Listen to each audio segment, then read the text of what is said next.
E depois de um ano da revelação do esquema ilegal dos grampos no governo do estado, a Ordem dos Advogados do Brasil, aqui em Mato Grosso, voltou a cobrar celeridade do Superior Tribunal de Justiça, que é responsável pela condução do inquérito. E para falar sobre esse e outros assuntos, está aqui ao vivo, no estúdio do Jornal do Meio-Dia, o presidente da OAB Mato Grosso, Leonardo Campos. Boa tarde, presidente. Boa tarde, Lúcio. Boa tarde a todos os telespectadores. É sempre uma honra e um prazer retornar aqui aos estúdios. Presidente, o senhor já recebeu aí alguma resposta em relação a essa cobrança que o senhor fez aí ao Superior Tribunal de Justiça para andar um pouquinho mais rápido com a apuração aí da famosa Grampolândia? Pois é, Lúcio. Nós estamos ávidos, ansiosos por essa resposta. Na última sexta-feira, no dia 11 de maio, completou um ano quando eclodiu, explodiu, a sociedade teve conhecimento desse criminoso escândalo de grampos clandestinos instalados em Mato Grosso. As investigações aqui caminhavam a passos largos para desvendar toda essa organização criminosa, quando houve a avocação dos inquéritos pelo STJ. A partir do momento que o ministro Mauro Campbell, do STJ, avocou esses inquéritos para o STJ, nós não tivemos mais notícia dos andamentos dessas investigações. A partir daí, em janeiro deste ano, nós fizemos, tão logo retornou às atividades do ano judiciário, nós fizemos uma cobrança ao ministro, dizendo que a sociedade requeria a impressão de celeridade nas investigações, para que o sentimento de impunidade, que àquela época iniciava a tomar conta do povo mato-grossense, da sociedade mato-grossense, não ganhasse corpo. Passados de janeiro para cá, sem nenhuma movimentação processual que nós tivemos conhecimento, porque os autos tramitam em sigilo processual em segredo de justiça, nós reafirmamos nessa data comemorativa, que de comemorativa não tem nada, a necessidade do ministro imprimir essa celeridade, a celeridade tão almejada pela sociedade mato-grossense. E aí, basicamente, nós fizemos 3 pedidos. O primeiro deles que decretasse a quebra do sigilo, para que, em nome do princípio da transparência, todo cidadão mato-grossense pode ter acesso a essas investigações. 2, que determinasse e se afixasse prazo à Polícia Federal e ao Ministério Público Federal para que se concluísse eventuais diligências que tivessem em andamento. E um terceiro pedido para que, naqueles inquéritos, lembrando que eram 6 inquéritos que foram avocados para o STJ, não houvesse indício da participação de autoridade com foro por prerrogativa de função, esses inquéritos fossem desmembrados e baixados para Mato Grosso, para que aqui, nas instâncias ordinárias de Mato Grosso, com delegados, juízes, desembargadores, nós pudéssemos imprimir e dar continuidade à celeridade que a investigação outrora tinha. Agora, presidente, qual a necessidade aí dessa investigação, dessa apuração ser com sigilo de justiça? Lúcio, num primeiro momento, porque para a justificativa foi que ali constava vários números, falavam-se num primeiro momento 3 mil, 5 mil, 10 mil, depois chegou a falar em 70 mil números telefônicos com diálogos de pessoas, porventura, que foram escutadas de forma indevida e ilegal. Então haveria necessidade de preservar esses ramais telefônicos, por isso o sigilo. Com o passar do tempo, a sociedade torna ávida por saber quem foi grampeado, por quem foi grampeado, e com qual finalidade? Nós já desvendamos aí num primeiro momento que a finalidade, a princípio, era política, porque fez parte do processo eleitoral. Algumas delas jurídicas, porque grampearam advogados, querendo saber as teses que eles aplicariam nas suas respectivas defesas. Mas teve outras que a sociedade precisa saber quem foi grampeado, por que foi grampeado, até para que essas pessoas que foram ilegalmente, criminosamente grampeadas, possam exercer o seu direito de ação, de buscar a devida reparação frente aos órgãos responsáveis. Agora também se comentou nos bastidores que muita gente que não tem nada a ver com política também foi grampeada. Foi isso que eu disse. Advogados, empresários, médicos, até empregados domésticos, nós tivemos conhecimento que foram. Essas pessoas precisam ter acesso para certificar que foram realmente grampeadas e, a partir daí, tomar as providências jurídicas cabíveis no seu direito de ação.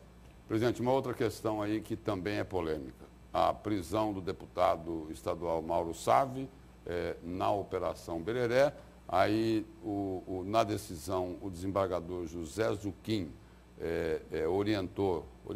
determinou ao diretor do sistema prisional e ao secretário de Justiça e Direitos Humanos que, se a Assembleia, por acaso, analisasse, avaliasse lá e emitisse um alvará de soltura, não era para ser cumprido. Qual é a avaliação que o senhor faz sobre isso?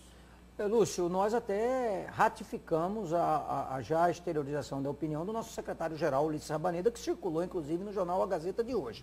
Em nosso entendimento, a Assembleia não tem legitimidade, nem competência, nem autonomia para votar, para derrubar uma ordem judicial que determinou a prisão. Como bem externado no posicionamento da ordem, já publicizado, o que a Assembleia teria era para ser ouvido em caso de flagrante delito. Se aquela autoridade ou deputado fosse preso em flagrante, que não é o caso do deputado Mauro Sávio, ele foi preso por uma determinação de uma ordem judicial. Ora, não pode o Poder Judiciário, o Tribunal de Justiça, emitir uma ordem e a Assembleia, que é um outro poder, revogar essa ordem do Poder Judiciário. Nós estaríamos aí em claro conflito. É o mesmo caso que ocorreu com o deputado Gilmar Fábio, ou tem uma diferença aí? Eu não participei e não participo do processo do deputado Gilmar Fábio, portanto é difícil fazer uma análise sem conhecer o processo. Mas naquele momento eu quero crer que a ordem de prisão foi decretada em estado de flagrância. Salvo engano, o Gilmar Fábio foi preso nessas situações, tanto é que foi preso saindo do seu apartamento, de madrugada, algo assim. Mas reafirmo, não posso afirmar isso com certeza. E essa decisão da Assembleia ainda pende de confirmação pelo Supremo Tribunal Federal. Ou seja, o Supremo ainda vai analisar os limites da atuação da Assembleia, que expediu uma resolução e soltou o deputado Gilmar Fábio. Para responder essa questão com tranquilidade e com a segurança, há que se fazer uma diferenciação. Onde tudo isso começou? Tudo isso começou no caso do então senador Delcídio Amaral. Ora, mas e por que o Delcídio Amaral foi consultado o Supremo Tribunal Federal?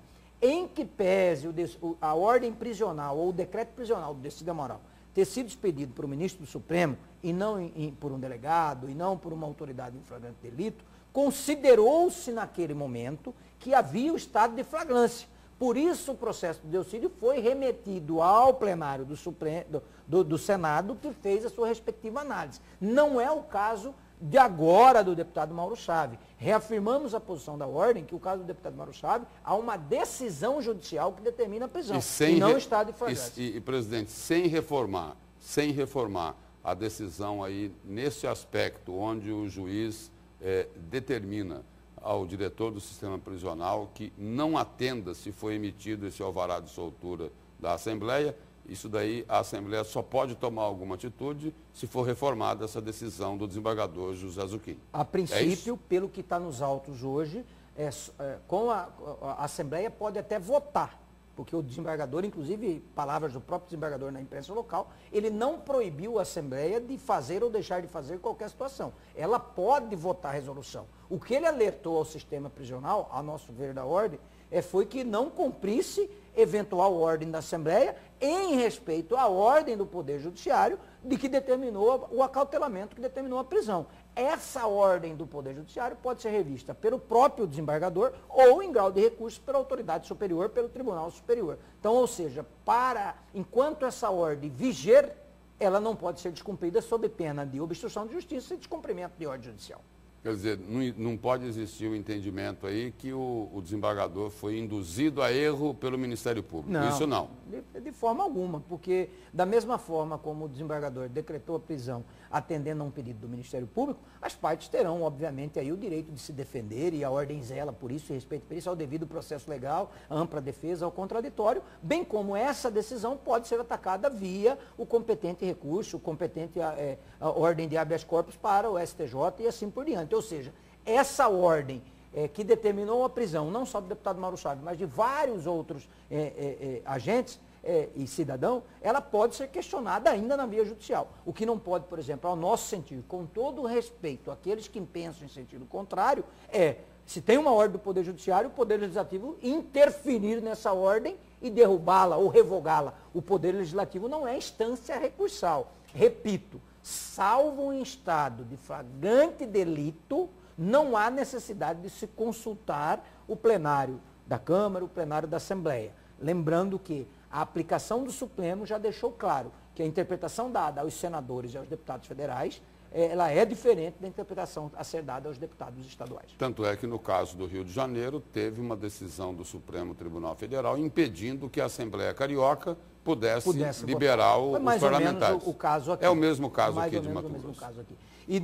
No outro caso citado do outro deputado, é importante lembrar que em que pese houve a votação da resolução administrativa pela Assembleia, esse caso ainda pende de ratificação pelo Supremo Tribunal Federal. Salvo engano, falta o ministro Ricardo Lewandowski e mais um ministro, salvo engano, Barroso, votarem. Presidente, obrigado pela presença e pelas informações aqui no Jornal do Meio-Dia. Eu que agradeço, desejo aí a todos uma boa tarde e um bom trabalho.